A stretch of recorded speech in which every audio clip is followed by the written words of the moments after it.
Al-Kasab menekankan akan keharusan melaksanakan hukum syariat, melaksanakan perintah, menjauhi segala larangannya, atau setidak-tidaknya jangan berkeyakinan bahwa bila mana sudah berhakikat lalu gugur beban syara. Artinya gini lah, jangan sekali mentang-mentang berhakikat sudah, aku berhakikat dia ingat ini sudah sholat sudah, artinya kada kayak itu. Kada kayak itu. Mentang-mentang berhakikat menggugurkan yang syara. Yang ada syariatnya kada kayak itu. Bisa berhakikat kalau hukum syariatnya terpenuhi. Ya kalau hukum syariatnya terpenuhi. Nggih, hukum syariatnya terpenuhi. Wadai manis ya, ini wadai manis ya. Ya lah. Terpenuhi hukum syariatnya dulu. Wadai manis ini kan kada hanya gula aja, Bang, ada tepungnya di situ, ada hintalunya di situ. Saberataan. Nah itu. Kada melepas hukum syariatnya. Walaupun hasilnya manis kena. Sallallahu ala Muhammad sallallahu alaihi wasallam. Sahabat ya Sayyidina Abu Bakar wa Umar wa Utsman wa Ali wa Imam Arba'ah Imam Hanafi wa Imam Maliki wa Imam Syafi'i wa Ahmad bin Hanbal wa Sultan wa Syekh Qadir Musa Muhammad wa Imam Syekh Muhammad Asy'ari wa Syekh Muhammad Zaini wa Imam Al-Qutub Al-Habib Syekh bin Abu Bakar bin Abdul Syekh Muhammad Nabi Sallallahu Alaihi wa Syekh Kiai Haji Hadrani wal ulama'il amilin wa ahlul la ilaha illallah sayyidina Muhammad Rasulullah rabbana taqabbal minna bi syarril Fatihah. A'udzu billahi minasyaitonir rajim. Bismillahirrahmanirrahim. Ya karena dua ya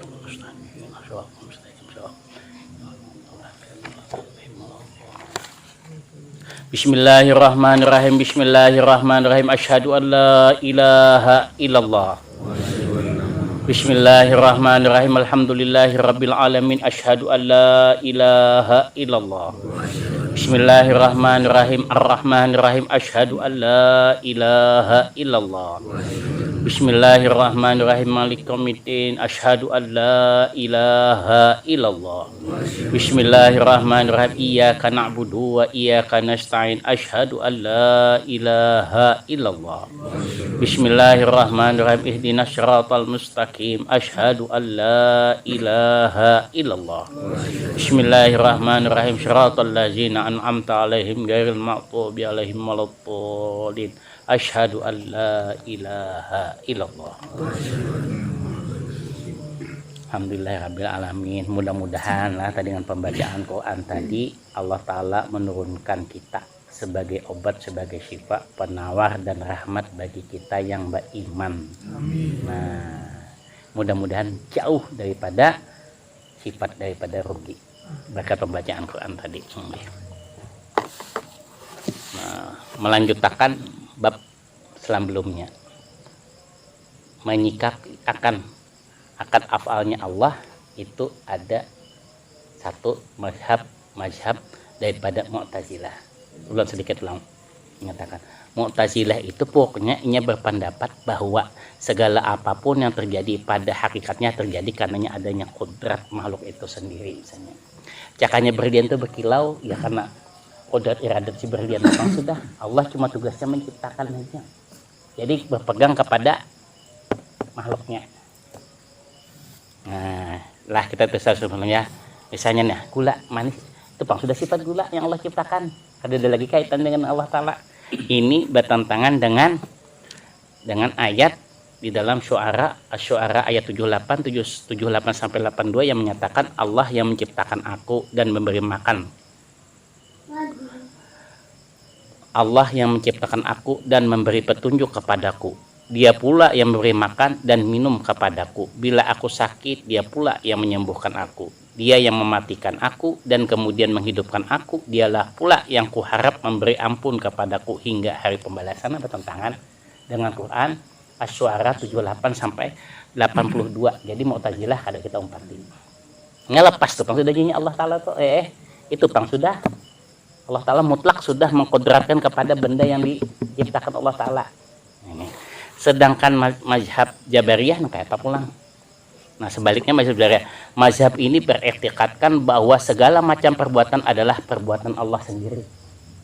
Nah misalnya lah Inya sembahyang kan Allah juga. Inya mencuntan kan Allah juga. Inya babini kan Allah juga. Baik dan buruk pokoknya Allah tupang. Nah ini mazhab ini namanya mazhab Jabariyah. Mazhab Jabariyah itu bertumpu kepada Allah seberataan. Bertumpu kepada Allah seberataan. Bujur aja Bang, itu bujur aja, tetapi kada kayak itu pakaiannya. Pakaiannya adalah bila baik itu mutlak datangnya daripada Allah Ta'ala. Bila kada baik mutlak itu adalah datangnya daripada makhluk. Apa dasarnya? Karena setiap makhluk diberikan kekurangan, keterbatasan. Nah bila kada baik itu mutlak sifat makhluk itu sendiri atau kehambaan itu sendiri. Contoh, jaka HP inilah diciptakan Allah Ta'ala, pulsanya kada sing habisan, kada sugih itu, simpati itu, Telkomsel itu dibatasi supaya menunjukkan Telkomsel sugih. Bila lebih daripada 100.000 ampihnya, kada kawal lagi kita menelepon. Nah, jadi mazhab ini beranggapan apa aja tuh Allah. Nah, mencuntan karena Allah juga, memperkosakan Allah juga. Nah ini camuh kada kau membedakan ini camuh. Jangan-jangan nang mancung dianggap nih pesek, yang pesek dianggapnya mancung, atau nang pesek dianggapnya mancung aja nih, berarti orang ini pas pandai lemah dirasa. Ya kalau ada kau membedakan, ya beri nasi kuning basi sebut nasi kuning juga. Diberi nasi kuning nyaman disebut nasi kuning juga. Ada penjelasannya. Ini mazhab Jabariyah. Mereka tidak memandang adanya kenyataan perbuatan Allah pada hamba sebagai sandaran. Jadi kita nih majas sebagai sandaran aja. Okay. Dengan pendirian demikian maka mereka tidak dapat mencapai derajat kamal sempurna. Kamalul yakin. Jadi jauh orang mazhab Jabariyah itu dari makam sempurna atau derajat kamal, derajat kesempurnaan. Hati-hati kita. Nah, dua inilah. Dua sudah. Jabariyah itu sendiri dalam arti bahasa ialah paksaan. Maksudnya ialah bahwa manusia ini dipaksa oleh Allah untuk berbuat. Nah karena paksaan menyalahkan niat Allah tupang seberataan, dipaksa pengaku aja. Siapa yang mengawinkan ulun bahari aja, yang kalau jangan, disalahkannya juga. Padahal nang nyaman inya pas kada berduit menagih ke kuitan. Haji Mustafa lah, pian bang dulu menikahkan ulun, tapi pang ikan nyaman aja lah dengan nyaman aja, tapi duit kada ada pang jahan, minta duit ke pian menikahkan ulun jahan itu. Contohnya, kada ada tanggung jawabnya. Nah, di sini kada ada keindahan nilai ikhtiarnya. Ini doanya jauh, orang Jabar jauh nih berdoa itu. Ikhtiar itu jauh. Nah, mengenai pengertian perbuatan Allah itu sendiri, misalnya makan artinya Allah makan. Kalau si hamba minum artinya Allah minum. Nah, itu tuh pengertian dari mazhab Jabariyah tuh. Padahal jujur aja cuma salah andakan. Salah penempatan. Bola menyebelah aja tapi kada sesuai garis. Umpama tuh cara main tuh memukul aja tapi tak pukul angin. Inya bila hidup nih kau membudidakan sekali lagi menang selamat. Tapi harus aturan juga. Kalau musuh pukulannya tinjunya ke muka, pukulannya juga harus kena juga, jangan kena angin. Demikianlah seterusnya apabila mengerjakan maksiat tidak perlu meminta ampun. Nah ini karena itu adalah kehendak Allah jadinya dan perbuatan Allah sendiri. Maka jelaslah bahwa iktikad dari demikian adalah kufur jindik. Kufur jindik itu adalah ingkar. Padahal seolah-olah hanya tuh membaca Quran, seolah-olahnya tuh yang seolah-olah baik, seolah-olah melaksanakan agama, tapi pada hakikatnya kufur jindik. Jadi bahasa limut agama, padahal kufur. Contohnya Pak, dukun menggunakan ayat-ayat, setiap menggunakan ayat dikatakan itu dukun itu termasuk kufur jindik. Dukun. kepoh jindik lah, mudah-mudahan lah kita lah terlepas dari kepoh jindik. Nah kemudian pelopor atau pendiri daripada paham ini ialah siapa? Jaham bin Sofyan. Jaham bin Sofyan Jabariyah nih. Memang baninya tanam rusak memang Haji Mustafa tanam rusak. Jaham bin Sofyan, hati-hati itu anak Jaham bin Sofyan. Oleh sebab itu paham ini dinamakan dengan Jahmiyah. Nah, penganjuran terkenal ya, Judi bin Saman yang mempelajari dari seorang Yahudi bernama Talut bin Asam.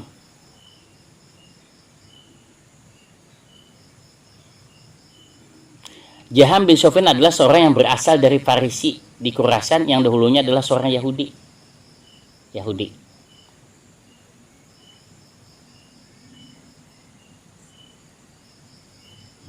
Jaham ini bukan orang yang pertama, dianjurkan oleh Judi bin Saman mengisahkan kayak gini. Nah, Judi bin Saman ini belajar dari seorang yang bernama Yahudi Talut bin Asam.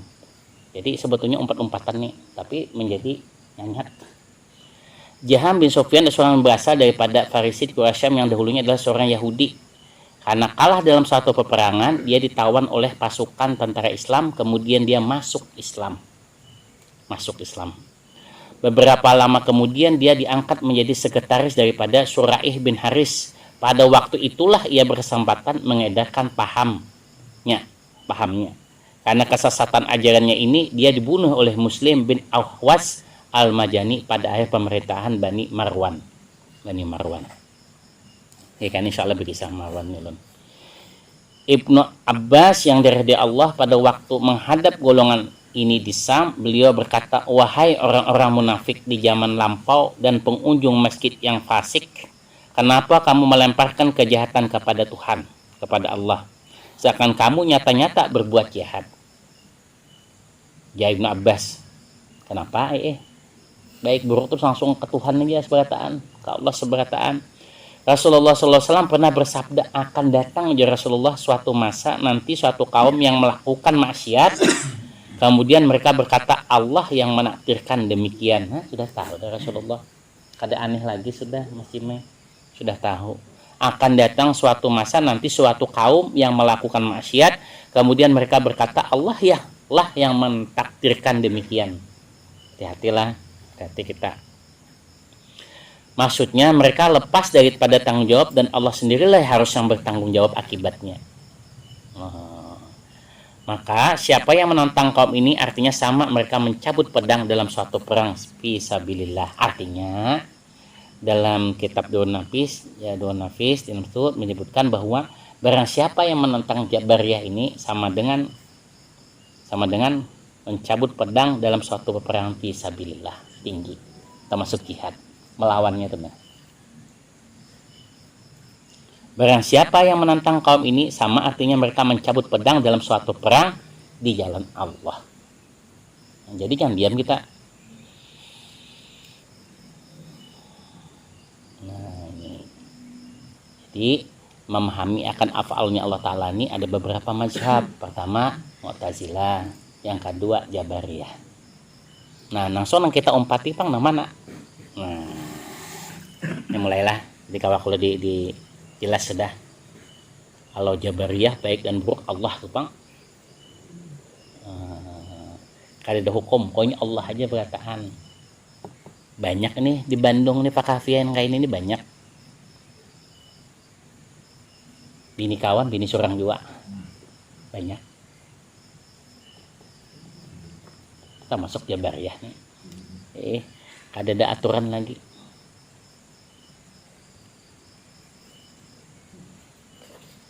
Banyak. Tapi kalau pas ditakuni hutang kawan kan hakunnya mengakui hutangnya. Nah pulang, nggak pula hutang kawan juga aja, bini kawan. Nah nafsunya ini banyak di Bandung. Maka pakapian yang macam ini maaf lah, prop juga, dok juga, orang pintar-pintar seberataan. Nang umpat pun banyak. Umpat pun pintar-pintar seberataan. Nah, bila pintar kada bertauhid nyaman bana menjatuhkannya. Sekali lagi, bila perintah ada bertauhid, nyaman menjatuhkannya. Jadi dari sabarataan kita hendak pelajari tauhid ini supaya kita mengakui ada lagi nang maha. Cobalah pianlah kalah bersaing, menyerah ada. Misalnya lah seorang mampunya buka paling 30 kilo, ada nang sampai 200 kilo non-stop, aku harus melawan nih seorangnya. Ya kalau ada melawan kita itu. Nah, pemahaman akan agama kita, pentingnya bertauhid ini kita supaya kita ini senantiasa berserah diri terus, supaya ada penyelesaian. Jika diuji, berserah diri supaya ada jalan keluarnya. Jika dapat rezeki, berserah diri supaya bernilai ibadah seberataan. Nah, nang kita umpati adalah mazhab Asy'ariyah. Asy'ariyah. Disinilah Kiai Haji Handayani mendalami Haji Ansari. Nah, apa golongan ini mazhab Asy'ariyah nih?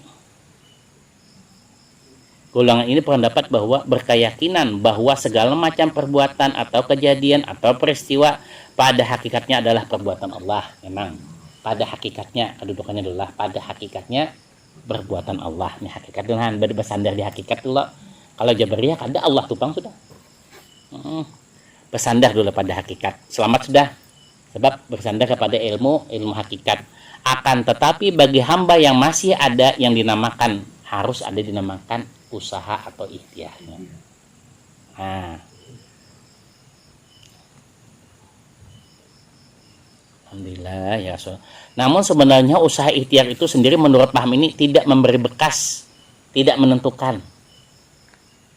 Nah, jadi apa tuh maksudnya? Tahu aja Pang, usaha dan ikhtiar ini kadang memberi bekas menurut paham ini. Tahu aja. Karena mutlak seberatan itu pemberian Allah Ta'ala mutlak. Tetapi paham ini memperindah dirinya dengan usaha, doa dan usaha, memperindah. Cakal mama tuh nah abah tuh kada diminta duit tetap sih memberi juga. Jadi memperindah dengan doa dan usaha, paham ini. Paham ini meyakini bahwasanya sebenarnya usaha ikhtiar itu hanyalah tidak memberi bekas, tetapi itu untuk memperindah kehambaan. Nah, memperindah kehambaan. Memperindah kehambaan. Itulah yang dicontohkan Nabi kita ya Allah. Tahu aja karena Makkah nang kayak ini kejadiannya. Madinah nang kayak ini. Tahu aja. Tapi kadang melapas sifat kehambaannya. Sifat daripada kehambaan wajib berdoa, wajib berusaha, masalah hasil mutlak berserah diri kepada Allah agar termasuk golongan yang beruntung.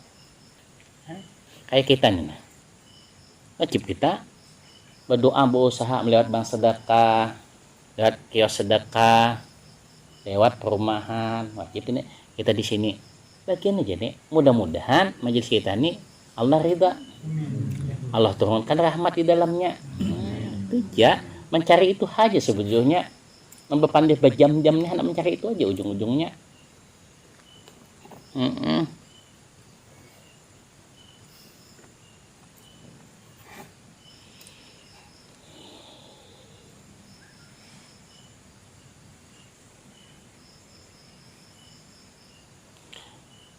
Sekalipun paham ini berpendapat tidak memberi bekas atau menentukan, namun pada usaha ikhtiar inilah ta'alluq hukum syara berlaku hubungan perintah dan larangan. Perintah dan larangan. Nah, di sini keindahannya. Tetapi Allah jualah yang memberi bekas atau yang menentukan. I'tiqad ini dinamakan mazhab Asy'ariyah. I'tiqad yang demikian adalah i'tiqad yang makbul. Ma'bud. Dapat dipegang dan dapat menyelamatkan daripada bahaya dunia dan bahaya di akhirat. Hanya saja tingkat ini masih belum dapat mencapai suatu martabat kasyaf, belum lagi.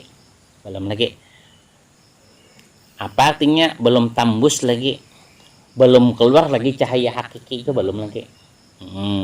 Karena masih ada apa yang mereka sebut dalam usaha dan ikhtiar dari hamba. Nah, usaha dan ikhtiar dari hamba. Jadi sekalipun bertambat bahwa seberatan itu ada memberi bakas. Nah, yang menjadi tembusnya cahaya ini, paham ini mewajibkan berdoa dan berusaha. Sehingga dengan demikian berarti masih dalam keadaan kisyawah masih tertutup, atau berarti wahdatul af'al yang kita maksud. Nah, sedangkan paham ini yang membawa adalah Al-Imam Al-Asy'ari yang diridai Allah Ta'ala. Beliau ternyata berjasa dalam menyusut ilmu kalam, ilmu tauhid sifat 20. Imam Asy'ari ini yang sampai sekarang diyakini oleh seluruh umat Islam sampai ke kita nih. Nah, beliau juga tercatat sebagai pembangun Ahlus Sunnah wal Jamaah. Mazhabnya disebut nama beliau, tapi orang lebih mengenal namanya Ahli Sunnah wal Jamaah. Sekumpulnya pernah, padahal Naran Sidin Muhammad ini lebih mengenal sekumpulnya, lebih mengenal pahamnya Ahlus Sunnah wal Jamaah. Padahal paham ini maksudnya. Jadi menyikapi daripada af'alnya Allah nih, geraknya Allah nih, ada yang berpaham Mu'tazilah, lapas itu. Ada paham Jabariyah, lapas juga. Sebutin aja Ahli Sunnah wal Jamaah. Melaksanakan yang wajib, mewajibkan yang sunnah. Nah, terima kasih kita lah kepada Imam Asy'ari ini. Mudah-mudahan anak cucu kita nang kaya beliau juga. Teguh kokoh di dalam mazhabnya Ahli Sunnah wal Jamaah. Nah, kemudian dalam kelompok ini namanya ada lagi namanya Ahlul Kasyaf. Sebetulnya ini kadang-kala disebut masih kelompok Ahli Sunnah wal Jamaah aja, cuma tingkatannya. Tapi kalau hendak disebut nang keempat boleh juga pang. Ahlul Kasyaf adalah kelompok yang berpandangan tembus cerah kepada Allah Ta'ala. Jadi inilah kalau kita ini termasuk empat ini Al-Asy'ariyah, makam Ahli Sunnah. Karena ada kelompok khususnya itu kelompok khususnya disebut Ahlul Kasyaf. Padahal dari sini juga Haji Mustafa lahirnya, cakanya tuh turunannya lagi. Kalau ulang lebih sependapat mazhab itu cuma 3, yaitu mazhab Asy'ariyah. Yang di bawah Asy'ariyah ini ada lagi kelasnya yang paling tinggi namanya Ahlul Kasyaf. Nah, ini tingkatan wali. Kita umpat di Ahlus Sunnah wal Jamaah. Nah, bila naik pada tingkatan wali namanya Ahlul Kasyaf. Ahlul Kasyaf itu kelompok yang berpandangan tembus cerah kepada Allah Ta'ala. Kelompok ini adalah kelompok yang sudah terbuka dinding hijabnya. Nah, serta tembus pandangannya serta pengertian mereka terhadap akan keesaan Allah Ta'ala. Karena mereka memandang, musyahadah mereka memandang itu bahwa segala macam peristiwa ini pada hakikatnya adalah af'alnya Allah yang disandarkan mutlak kepada hamba. Contoh, misalnya pena itu di tangan seorang penulis kemudian timbul huruf karena goresan pena. Kalam pena atau pena tersebut pada hakikat tidak mempunyai kemampuan apa-apa untuk membuat huruf tersebut. Semua huruf itu adalah dari si penulis yang memegang pena. Nah, begitulah sebenarnya apa juga yang terjadi dalam alam ini pada hakikatnya perbuatan Allah Ta'ala juga. Nah, menggerakkan pena antara pena dengan tangan si penulis. Munculnya huruf tadi dari pena. Nah, ini si penulis ini bersandar kepada pena, melahirkan huruf A, B, C, D, E dan seterusnya. Seperti itu. Ahlul Kasyaf bukanlah suatu golongan tertentu sebagaimana mazhab-mazhab lainnya. Tetapi Ahli Sunnah wal Jamaah. Mereka sebenarnya adalah suatu kelompok di kalangan mazhab Ahlus Sunnah wal Jamaah. Kami jumlahnya sedikit nang ini. Tembus pang ini. Tapi kelompok kita juga. Jika di dalam sekolahan tuh ini bukan kelompok akselerasi percepatan. Satu sekolah aja bang. Cuma kada sekelas, sekomplek aja sekolahnya sama, cuma kada sekelas. Dan ini di mana-mana juga, di pondok-pondok pasti juga. yang diambil ba-7, ba-6, ba-5 seperti abah gua sekompol diambil oleh gua Syarwani, dan jumlahnya kada banyak, dari ribuan murid itu paling ba-5, ba-6, ba-7 yang disampaikan, tapi terlahir dari situ, ada dari santri luar lain dari situ. Ahlu kasab bukanlah suatu golongan tertentu sebagaimana mazhab-mazhab lainnya. Mereka sebenarnya adalah suatu kelompok di dalam lingkungan mazhab ahlu sunnah wal jamaah yang tetap mempertahankan pendirian akan syariat yang berhakikat, dan hakikat yang bersyarat itu dapat dibuktikan terhadap diri pengarang daripada datu kita Syekh Muhammad Nafis, bahwa beliau tetap bermazhab Syafi'i, mazhab Syafi'i, dan etikatnya adalah Asy'ari. Nah, Syafi'i kan terkenal dengan syariatnya ya kalau. Nah, ada sementara orang yang berpendapat bahwa paham mereka ini termasuk Jabariyah. Salah, ada beda. Jadi menurut Ki Haji Dhani itu itu salah. Yang jelas perbedaannya Jabariyah ialah segala pegangan terhadap hukum-hukum syara. Ahlu kasab amat menekankan tentang harus melaksanakan hukum syariat. Ahlu kasab ini kada meninggalkan syariat. Kalau Jabariyah kada perlu lagi jinya. Memang sudah manis ya manis tupang sudah. Nah, dalam kenyataan keseharian, maaflah gula tuh manis, gula aja yang kita makan. Maulah, pasti berkambuh lagi di masyarakat lagi. Nah, itu ahli sunnah wal jamaah. Itu mazhab Imam Asy'ari. Nah, aku lah gula aja pian. Uyah aja pian makan. Nah, Jabariyah enggak itu tuh. Maaf, Mu'tazilah maksud ulun. Kayak itu juga Jabariyah. Ahlu kasab menekankan akan seharusnya melaksanakan hukum syariat, melaksanakan perintah, menjauhi segala larangannya, atau setidak-tidaknya jangan berkeyakinan bahwa bila mana sudah berhakikat lalu gugur beban syara. Artinya gini lah, jangan sekali mentang-mentang berhakikat sudah, aku berhakikat dia ingat ini sudah sholat sudah, artinya kada kayak itu. Kada kayak itu. Mentang-mentang berhakikat menggugurkan yang syara. Yang ada syariatnya kada kayak itu. Bisa berhakikat kalau hukum syariatnya terpenuhi. Ya kalau hukum syariatnya terpenuhi. Nggih, hukum syariatnya terpenuhi. Wadai manis ya, ini wadai manis ya. Ya kalau terpenuhi hukum syariatnya dulu. Wadai manis ini kan kada hanya gula aja, Bang, ada tepungnya di situ, ada hintalunya di situ. Saberataan. Nah, itu kada melepas hukum syariatnya. Walaupun hasilnya manis kena. Nggih.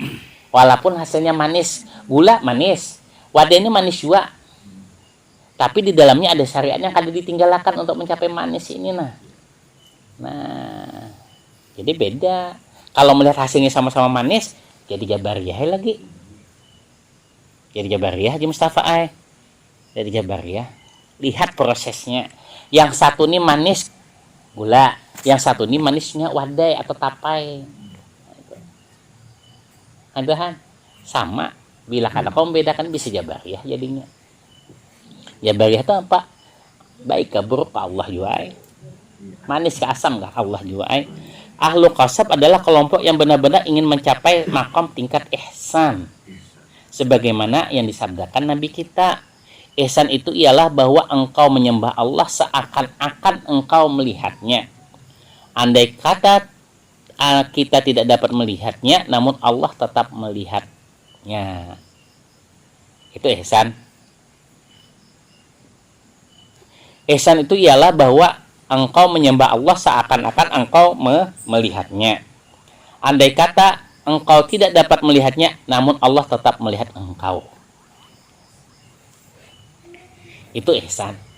Nah, ihsan adalah ihsan itu pulang ini mendalami lah sedikit lah. Ihsan itu bila sempurna rukun Islamnya, sempurna rukun imannya ihsan. Nah, ihsan yang di sini disebutlah Islam kafah. Jadi Islam kafah itu adalah berangkat dari ihsan itu dulu. ihsan Islam kafah itu adalah melaksanakan rukun Islam dan rukun iman itu yang baik. Apa tuh rukun Islam? Kalau contohkan sedikit lah supaya paham. Rukun Islam tuh bahan-bahannya. Kalau di majalah Nova dulu tuh kan mengolah wadai ya, bahan-bahannya. Nah, bahan-bahan wadainya misalnya adalah roti coklat, tepung, gula, santan. Ini bahan-bahannya. Nah, sedangkan rukun iman tuh Pak dia adalah teknisnya. Ujar rukun iman campurakan coklatnya kada kelihatan coklatnya lagi, tapi kalau dirasa ada. Masukkan gulanya aduk, kada kelihatan gula lagi, tapi dirasa masih ada manisnya. Nah, kukus daripada suhu 70 derajat, hendak percaya kada melihat apinya, panasnya. Hendak kada percaya, buktinya setelah dikeluarkan di oven timbul masak. Ini namanya rukun iman, teknis rukun iman tuh. Nah, kawa menggabung keduanya ini namanya adalah Islam kafah. Orangnya ihsan.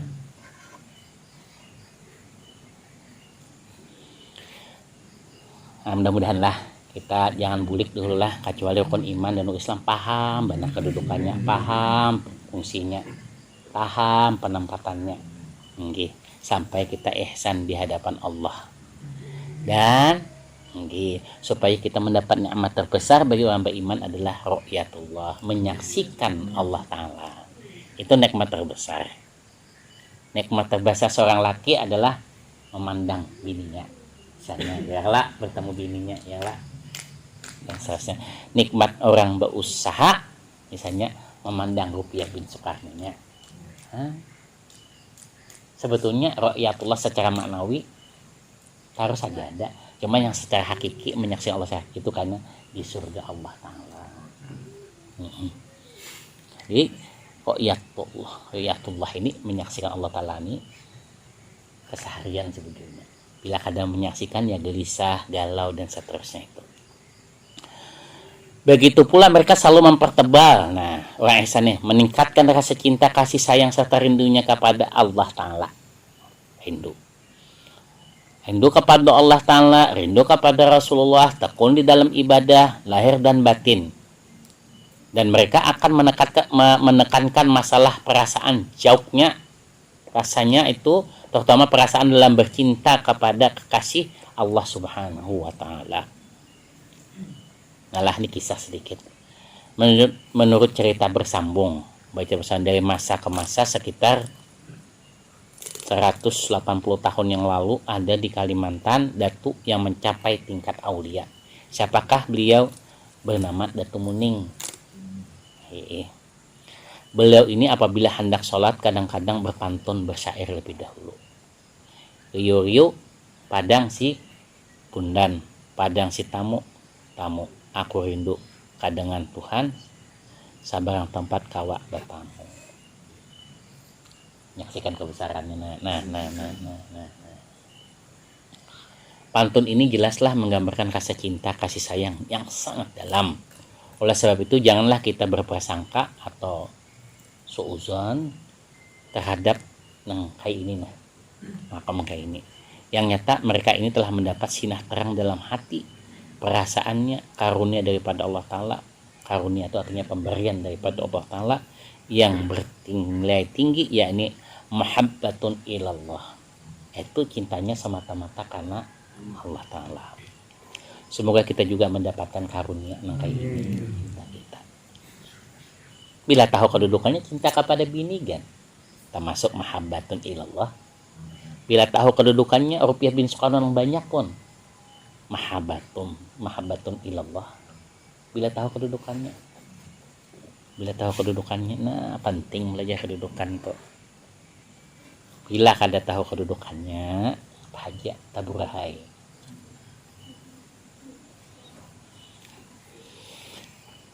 Syekh Abdul Wahab Sya'rani yang diridai Allah Ta'ala, mudah-mudahan kita umpat diridai Allah Ta'ala, berkata bahwa Syekh Ibnu Arabi telah mencantumkan dalam kitab beliau yang bernama, kitab ini Futuhatul Makkiyah, nih kitabnya keras.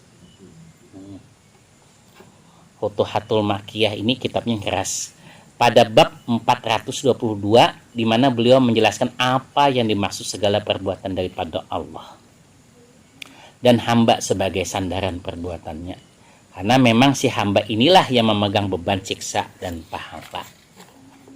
Bila sekiranya kita terhenti pada suatu dakwah atau perkiraan bahwa segala amal perbuatan itu pada hakikatnya daripada perbuatan kita sendiri, maka berarti Allah telah menyandarkan, meletakkan dakwah demikian terhadap diri kita sebagai suatu cobaan Allah. Ingatlah sekali lagi, bila sekiranya kita terhenti pada suatu dakwah atau perkiraan bahwa segala macam amal perbuatan itu pada hakikatnya daripada perbuatan kita sendiri, maka berarti Allah telah menyandarkan, meletakkan dakwah demikian terhadap dakwah sangkaan, perkiraan demikian terhadap diri kita sebagai suatu cobaan daripada Allah Ta'ala. Berdoalah kita semoga dakwah demikian, sangkaan yang demikian jangan sampai datang kepada kita, karena berarti suatu kerugian yang amat besar. Jadur Nafis tuh, Syekh Muhammad Nafis. Artinya jangan mengaku-ngaku kita, jangan mengaku-ngaku kita. Nah, jadi tipis bener nih. Kayak ini tuh Pang, tuh tipis tuh Pang ya Pak. Yang tipis-tipis nyaman kada?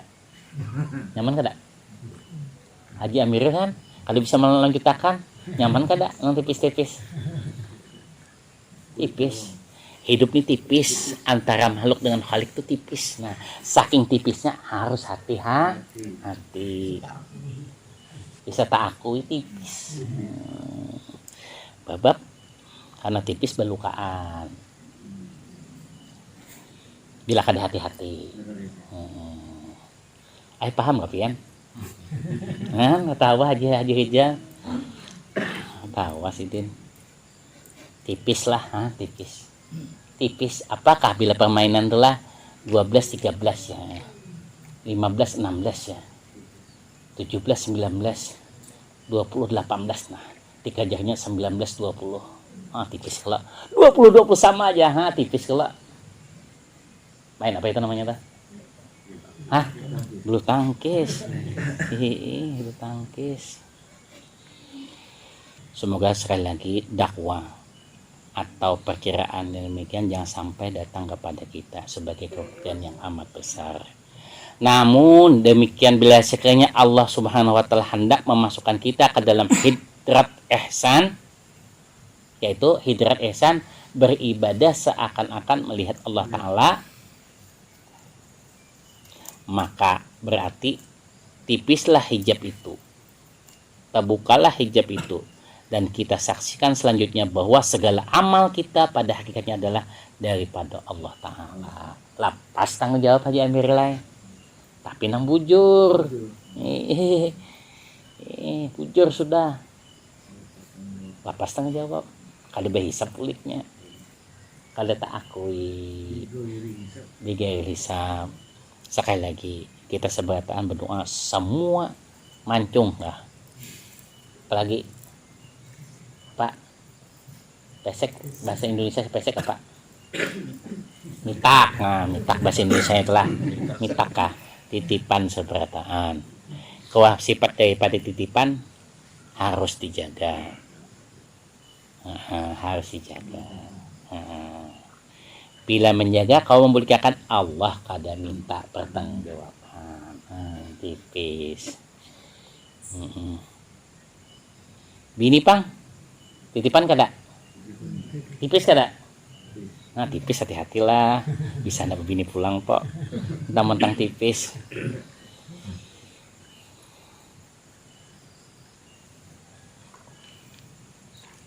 Namun demikian, bila sekiranya Allah hendak memasukkan kita ke dalam hidrat ihsan, yaitu melihat akan Allah Ta'ala, maka berarti tipislah hijab dinding itu, dan kita saksikanlah selanjutnya bahwa segala amal pada hakikatnya itu daripada Allah, sedang kita sendiri tidak mempunyai apa-apa, seberataan pinjaman. Dengan demikian selanjutnya, bila musyahadah menurut mestinya, niscaya akan timbul rasa takut. Sifat daripada takut adalah ujung-ujungnya kehati-hatian. Jadi, takut kepada Allah Ta'ala adalah dengan kehati-hatian. Takut adalah pada Allah Ta'ala kada wani meninggalkan perintahnya. Kada wani meninggalkan perintahnya. kada wani meninggalkan perintahnya. Semakin kita mengenal Allah Ta'ala, dia mengenal Rasulullah, semakin kada wani meninggalkan perintahnya. Semakin kita ahli baulah wadai, semakin kada wani mengurangi bahan atau cara-caranya. Kalau tergelincir. Sebagian daripada kesempurnaan adab. Adab itu buahnya ilmu. Akhlak itu buahnya ibadah. Sebagian daripada kesempurnaan adab kita untuk menyatakan bahwa suatu amal dari kita sendiri sepanjang apa yang kita ketahui hanyalah sekadar untuk mengamalkan apa yang difirmankan Allah Subhanahu wa Ta'ala. Adab itu buahnya ilmu. Bila pian hendak melihat ketinggian ilmu seseorang itu, lihat adabnya. Bila pian hendak melihat diterima ada amal ibadahnya itu, lihat akhlaknya. Akhlak itu buahnya ibadah, adab itu buahnya ilmu. Misalnya lah memendapai sembahyang rajin, puasa rajin, katuju aja menggibah, berarti itu ibarat bakabun, ibarat batanaman kada berbuah. Bah sia-sia, kada juga sia-sia. Kada juga sia-sia, minimal kan ada peneduhnya. Apalagi nya kada beribadah. Bukan hanya menyambati, bisa membunuh juga.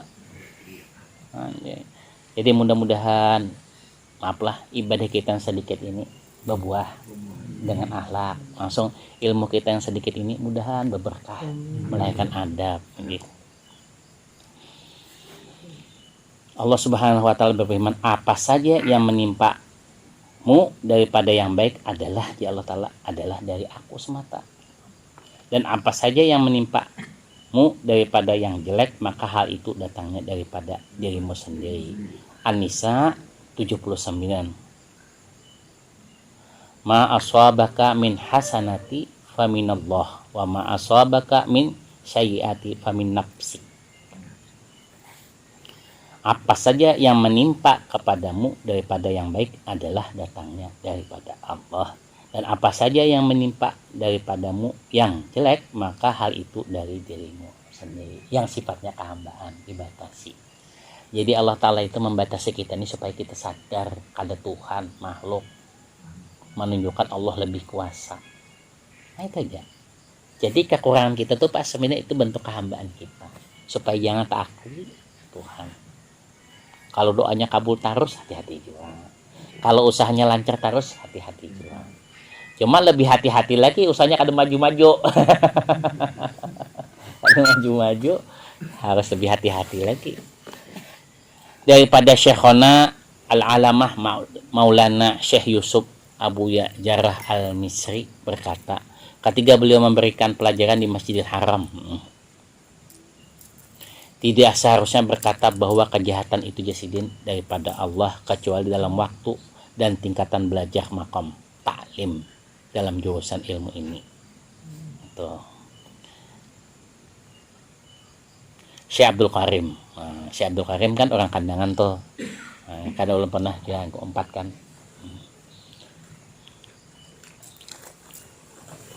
Mudah-mudahan lah di Mekah tuh ada kaum mengajar anak cucu kita seperti Syekh Abdul Karim. Orang kandangan orang Banua yang dicintai Allah.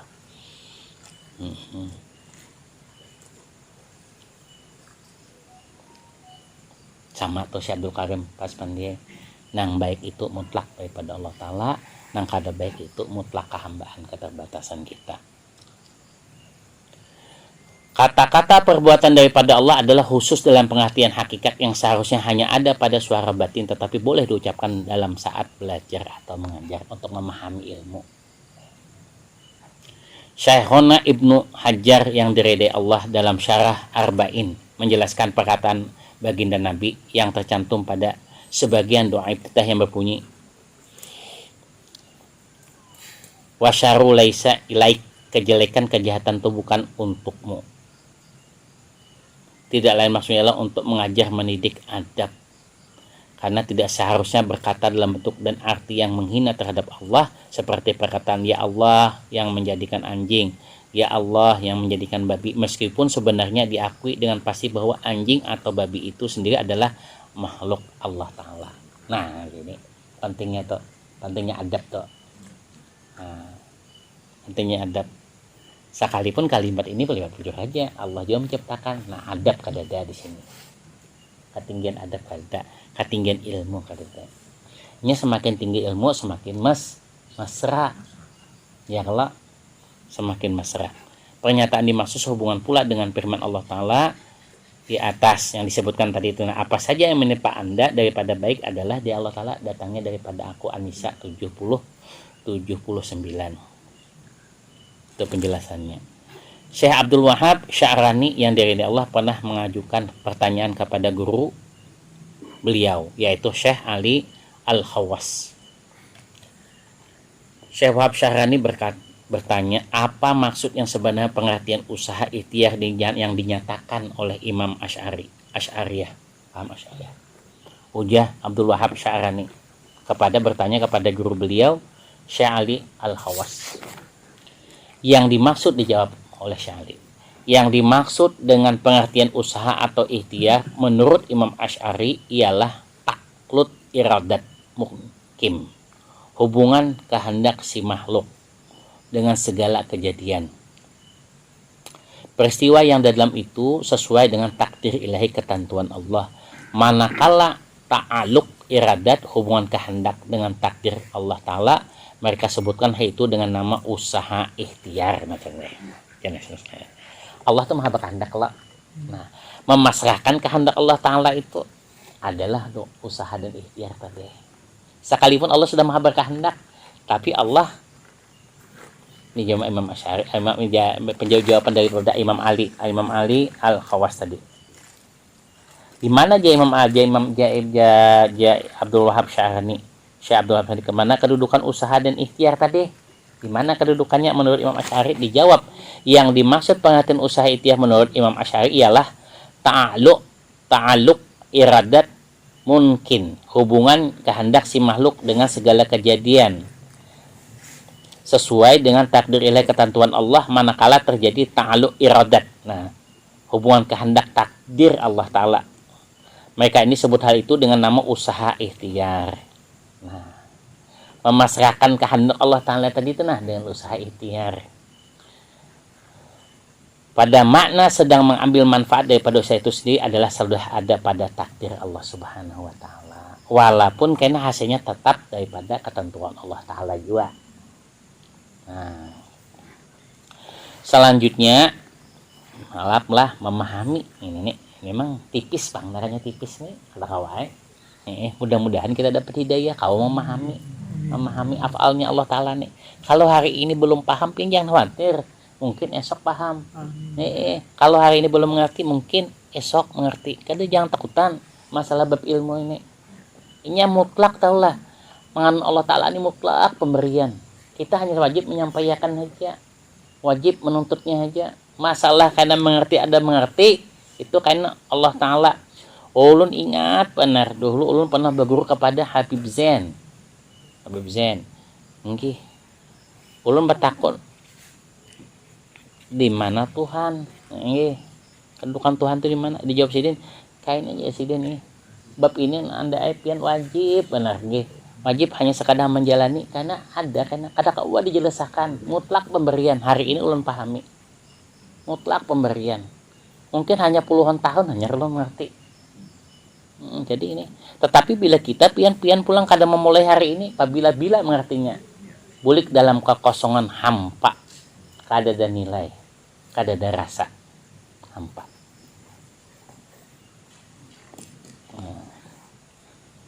Selanjutnya, Syekh Abdul Wahab Sya'rani berkata, aku pernah mendengar perkataan guruku Syekh Ali Al-Khawas, kata beliau, semestinya setiap orang harus sudah mengerti perbuatan makhluk tidak memberi bekas. Supaya apa? Supaya kita besar diri.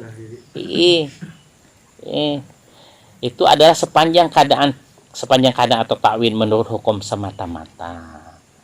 Jadi perbuatan makhluk itu tidak memberi bekas, tapi bukan berarti kita melepas doa dan usaha kadang itu. Tetap supaya kita ketahui kedudukan kita tadi itu kedudukan sebagai hamba tadi tahu. Apa beda khalik dengan makhluk? Apa beda bos dengan anak buah di gawiannya kalau? di ikhtiarnya kalau nambah beda kan, di ikhtiarnya.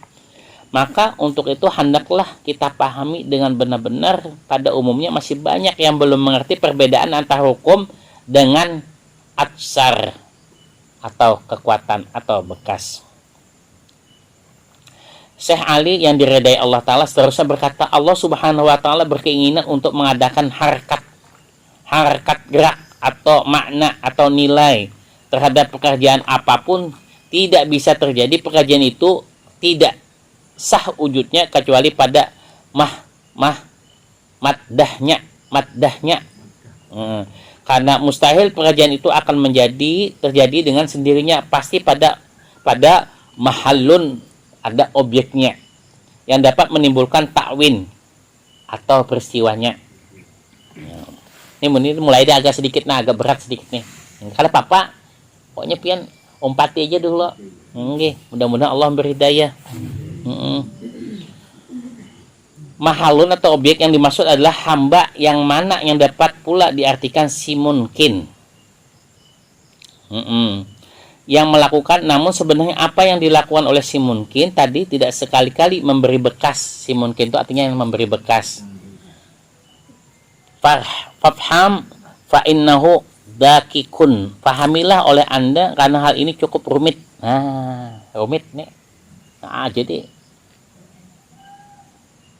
itu bang, perlunya hidayah nih kita. Rumit.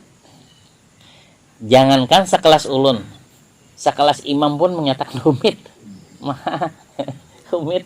Caka seberatan cepat pahamnya nangka ini. Seberataan santri itu wali.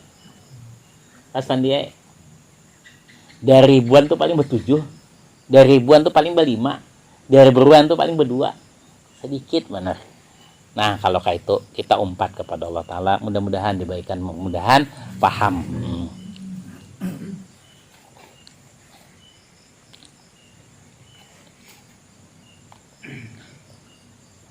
Syekh Abdul Wahab Syarani yang diridai Allah berkata lagi, aku mendengar saudaraku Abduluddin rahimahullah berkata, bagi mungkin, ini yang telah diberi bekas itu maksudnya, sama sekali tidak memiliki kudrat tetapi hanya sekedar menerima atau atsar ilahi, bekas ketentuan Allah. Karena sifat kudrat itu sebenarnya adalah suatu sifat yang tidak pernah terpisah, bercerai atau infikak dengan sifat-sifat ketentuan Allah. Oleh sebab itu maka menetapkan adanya kudrat bagi mungkin adalah suatu dakwah yang tidak berdasar atau berdalil. Salah satu guru berkata, guru daripada ayahanda kita Haji Hadani, Kiai Haji Hadani berkata bahwa hamba ini sebenarnya adalah mustanir, menerima cahaya aja Jasidin. Menerima cahaya aja. Jaka menerima cahaya tuh Bang. Bungas ini kadang menerima cahaya aja Jasidin. Paham kadang menerima pahamnya aja nih. Seterusnya menerima aja. Atau mustanir. Ini pula yang dimaksud dengan kata hanya sekedar menerima daripada atsar ilahi, seperti yang disebutkan di Durrun Nafis.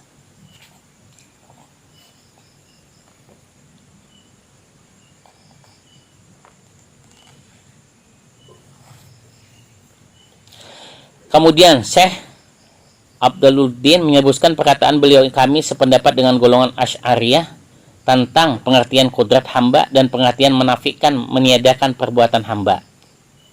Syekh Abdul Wahab Syarani yang diridai Allah meneruskan keterangan beliau ini dengan mensitir atau mengutip atau mengambil perkataan Syekh Mahyuddin Ibnu Arabi dalam kitab beliau yang bernama Futuhatul Makkiyah. Mahyuddin Ibnu Arabi lah dalam kitab Futuhatul Makkiyah bab 120 sebagai berikut. Mengisbatkan kudrat, menetapkan akan kudrat bagi mungkin dengan meniadakan fa'il, meniadakan si pelaku adalah sebagian persoalan yang amat sukar karena melibatkan masalah fi'il. Fa'il dan fi'il ginahan. Jadi sekali lagi, kalau hari inilah malam ini kita belum lagi, pakai aja pian. Sampai aja tahan nggih. Lu kada kawa bakso juga memaksakan. Kada kawa. Kalau yang gelar profesor ini pasti paham, kada juga.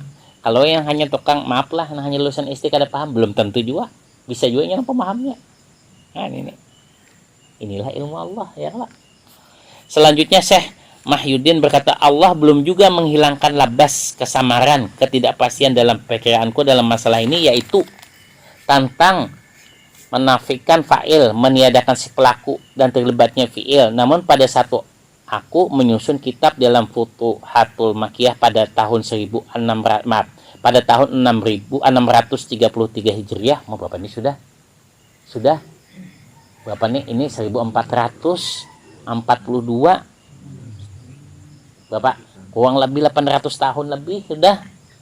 Hendaknya perkataan usaha ikhtiar sepanjang pendapat ahlu sunnah, apa yang dinamakan kholak, perbuatan makhluk, oleh golongan Mu'tazilah, maka Allah memberikan taufik kepadaku dengan pembukaan pandangan yang cerah kasyaf tentang mula-mula terjadinya makhluk sebelum ada makhluk kecuali Allah. Jadi kayak ini nih, kada kawat tupang sebetulnya. Ini kita hanya sekadar mengurainya, dapat membaca akan juga. Kalau sudah paham dan mengertinya tuh masih ini berkisah sedikit lah. Tahun ya kurang lebih tahun 79 gitu.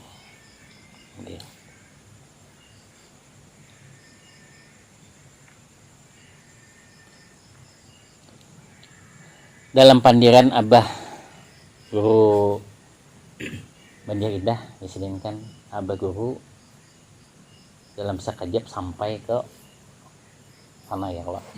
Abah Guru pian melihatlah selama sampai ke Palestina itu, melihatlah gunung, laut dalam perjalanan di bawah tadi itu. Ada melihat ya Abah Guru? Ada melihat. Nah itu yang benar. Kemudian jika kita melihat gunung, laut di bawah itu, maka kita dibawa oleh jin. Nggih. Allah berfirman kepadaku di dalam syirku, tingkat perasaan yang paling dalam. Firman-Nya, perhatikanlah olehmu pada mula-mula kejadian makhluk adalah waktu terlepas-lepas dan heran. Apa itu akan kita bahas karena insya Allah di malam Kamis. Mudah-mudahan sekali lagi ini malam hari ini fafham fa'innahu dakikun. Pahamilah olehmu karena hal ini sudah cukup rumit. Jadi betul-betul kita berpasrah pada Allah Ta'ala. Ini sedikit babnya agak rumit.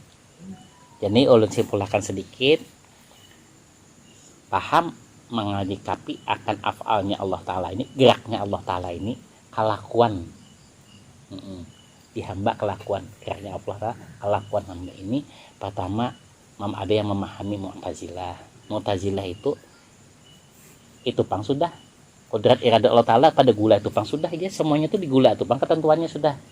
Nah ini menyebabkan kita syirik menyebabkan kita syirik.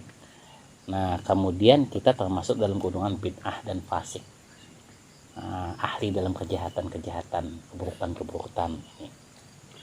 Kemudian paham yang kedua adalah paham dari Jabariyah pulang saberataan beranggapan baik buruk Allah tupang, kada berlaku hukum syara'nya.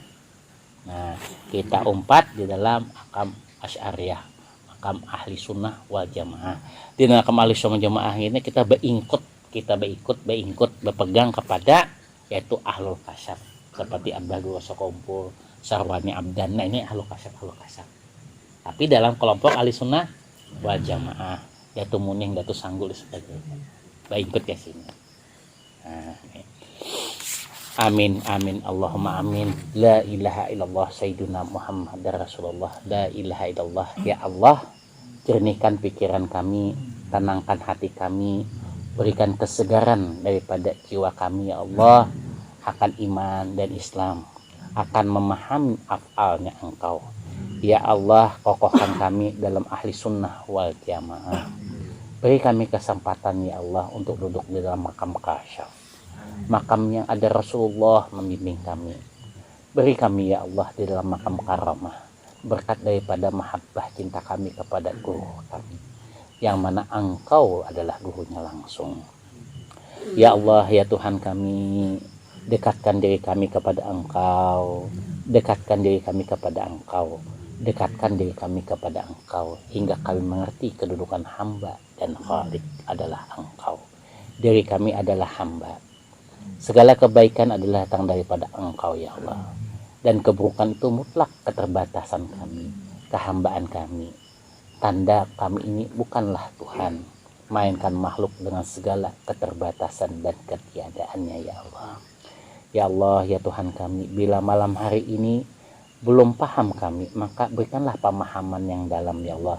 Berkat hujan rahmat Engkau ya Allah, berkat karunia Engkau ya Allah, sehingga kami pulang sempurna di dalam makam ihsan ya Allah, menyaksikan Engkau ya Allah di dalam af'al Engkau ya Allah. Ya Allah ya Tuhan kami, jadikanlah kami senantiasa di dalam makam daripada Islam kafah, Islam yang sempurna memahami rukun Islam, Islam yang sempurna memahami rukun iman, dan mesra keduanya dalam menjalankannya di dalam perintahmu, di dalam sunnah baginda Nabi kami Rasulullah. Walhamdulillahirabbil alamin.